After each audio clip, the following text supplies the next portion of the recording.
In this presentation, we will start the first lesson in chemistry in term 2, which is changes around us. It is a very interesting topic, and I would like to start the session with a beautiful quote about change. Change is inevitable, that you can never stop, cannot stop a change from happening, and it is the constant one. So in the aspect of science, we are going to learn about the different type of changes and which you have already discussed in 6th standard. And in this lesson, we are going to discuss in detail about the physical and chemical changes that take place all around us. So we come across different types of changes that takes place all around us all the time, right? So it is nothing but the change is nothing but the alteration in the properties of materials around us, right? So we can classify those alterations that are taking place around us either as physical or in the name of chemical, and we are going to learn in detail how to classify them in a proper manner. So what are physical and chemical changes? If the change takes place to the physical properties of materials, then we say that it is a physical change. And if the change takes place in the chemical properties of the materials around us, then we say that change is a chemical change. So before discussing about the type of changes, let us differentiate what are physical and chemical properties of materials. So the properties of materials, the தன்மைன்னு சொல்லுவோம், right? In Tamil we will say the தன்மை. So physical properties are nothing but the properties that you can measure or observe. Just by seeing, you can observe or you can measure without changing the identity of the substance. That is the nature of the substance. Without changing the nature of the substance, you can observe those properties. For example, the appearance of a substance, whether it is shiny or whether it is by touching it, if you are going to say it is hard or soft, that is its texture, color, the spelling of color COLOUR and order is ODOUR. Here it is the American English which is given here. Spelling is not correct. It's in British English what we use. We are supposed to write COLOUR and ODOUR. So color and order of a substance, smell of a substance, and the temperature at which it will convert, a solid gets converted into liquid is called the melting point. The temperature at which liquid get converted into vapor, it's called its boiling point. The density, mass per unit volume of a substance, the solubility, how much of substance will be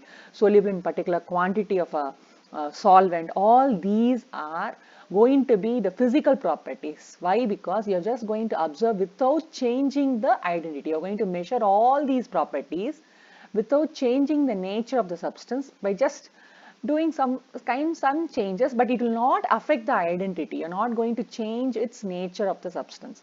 Whereas chemical properties can be measured only by changing the identity. That is by allowing the substance to react with other substances. That is, for example, if you are going to talk about the combustibility or ability to burn, then you should allow the substance to combine with oxygen. Similarly, if you are going to discuss about the reactivity, you should allow the particular substance to react with other substance, and based on that change you will know, you can study about the chemical properties. So physical properties can be observed without changing the nature or the identity of the substance, and chemical properties are the properties which you can measure only by changing the identity of the substance. That is, by allowing the substance to undergo a chemical reaction, you will be able to study the chemical properties of a particular substance. So if those changes if the particular change is going to affect its physical properties, then you call it as physical change. And if the change is going to take place to the chemical properties, we say that it is a chemical change. So we'll discuss in detail. For example, if you consider the melting point, is it physical or chemical? Just think.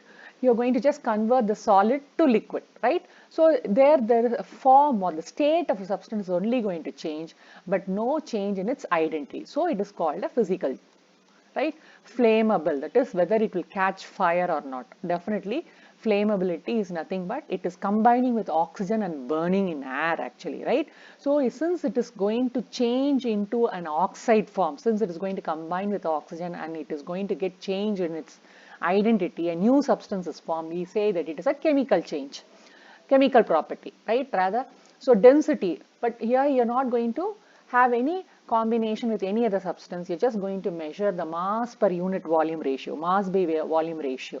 So it is definitely a physical property. Magnetic property of a substance, whether it will attract an iron object or not, whether it will attract iron, nickel, cobalt, all those magnetic properties, you're not going to undergo change the substance nature or its identity. So it is definitely a physical property.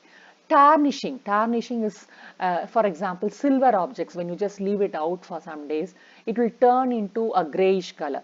It is because it reacts with the hydrogen sulfide gas present in the atmosphere, and it will form silver sulfide, which you see as a black coloration on the surface of silver articles like silver anklet, puja items made of silver. So that is called tarnishing. So here again you are losing the identity of the substance. It is combining with hydrogen sulfide in the atmosphere. So it is a chemical change, right? So these are few examples for you to introspect. Now let us move on to some of the few physical and chemical changes. So in physical changes, the matter changes its form, that is its state, but not its chemical identity. That is what it is made of. It is not going to change. For example, if ice is going to melt, both in the state of solid ice and in the state of liquid water, it is going to be made of same water molecules. Only the way it is packed, how the space is going to be there between the water particles is what is going to be different. In solid, the water molecules will be closely packed, whereas in liquid, it is going to be little bit apart from each other. So that is the only change that is going to take place when something melts. Solid to liquid is called melting. So melting of ice is nothing but a form or a state change. Similarly, when you're going to chop a wood, it is going to get turned into two pieces, but the wood remains wood. Whether it is cut or not, there is no change in its chemical identity, right? Similarly, when you are going to shred the papers, it is going to get converted into bits of papers, but the paper does not undergo any change in its chemical nature. What it is made up of is going to remain the same. Similarly, when you are going to mix marbles, right, different colored marbles, even before or after mixing, it will not have any change in its identity or nature, what it is made up of. Whereas when you consider the chemical changes, new products are obtained. When you burn wood, it will combine with oxygen in the air and forms carbon dioxide in water. Similarly, when vinegar, which is acetic acid, which is used for preserving pickles and all that, vinegar is called the preservative, which is used usually in pickling. And when you react that with baking soda is sodium bicarbonate, which you have already learned in first term.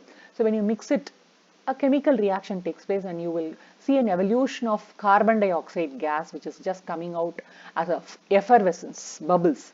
So all these fireworks, ripening of banana, in all these cases, new substance will be formed, and that is the indication that the chemical identity has changed. Since the new product is formed, we know that it is a chemically undergone a change. So now let us move on to the physical change in ice. After a physical change, the substance may look different, definitely. The form may undergo a change, but still it is the same substance. So physical change is a change in matter that does not affect its chemical composition, what it is made up of. Chemically, what it is made up of here, it is liquid water molecules, here water molecules, the same water molecules are here, H2O.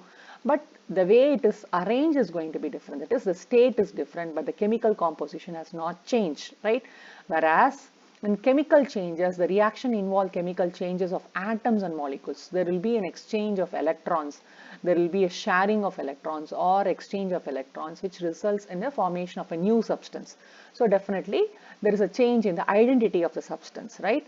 Now we'll think of another example where an iron undergoes rusting, thurupudikkirathu, we'll just say in Tamil, right? So it undergoes a rusting with the presence of moisture in the air. Moisture is nothing but presence of water in the atmosphere. Water vapor is called as moisture.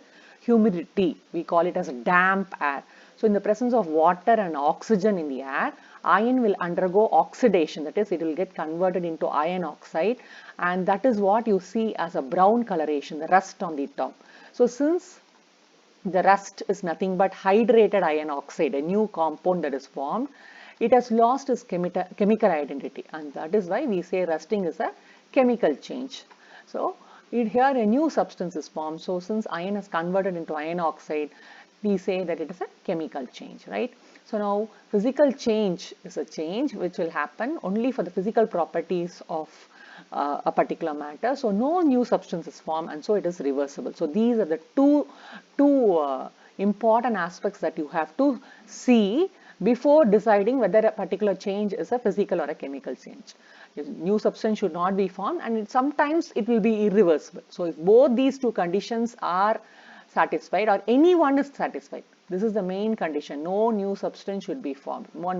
Most of them are reversible, but some exceptions are there, like shredding of paper or tearing of paper. All the are physical change, but they are irreversible. Chemical changes, how will you identify? A new substance will be formed, which will have a totally different composition, and mostly they will be irreversible. You cannot reverse them easily, right? So these are the two conditions that will help you to differentiate the change, whether it is physical or a chemical change. So now here we have few questions for you to ponder. It's a homework for you. So just make a note. You have to tell me whether rusting is a physical or a chemical change, and then burning of candle, is it a physical or chemical change, and the wood burning in air, is it a physical or chemical change, and the fourth question, boiling of water, is it physical or chemical change? You have to justify your answer. So this is a homework. We will discuss it in the FCC class. Hope you followed. Thank you.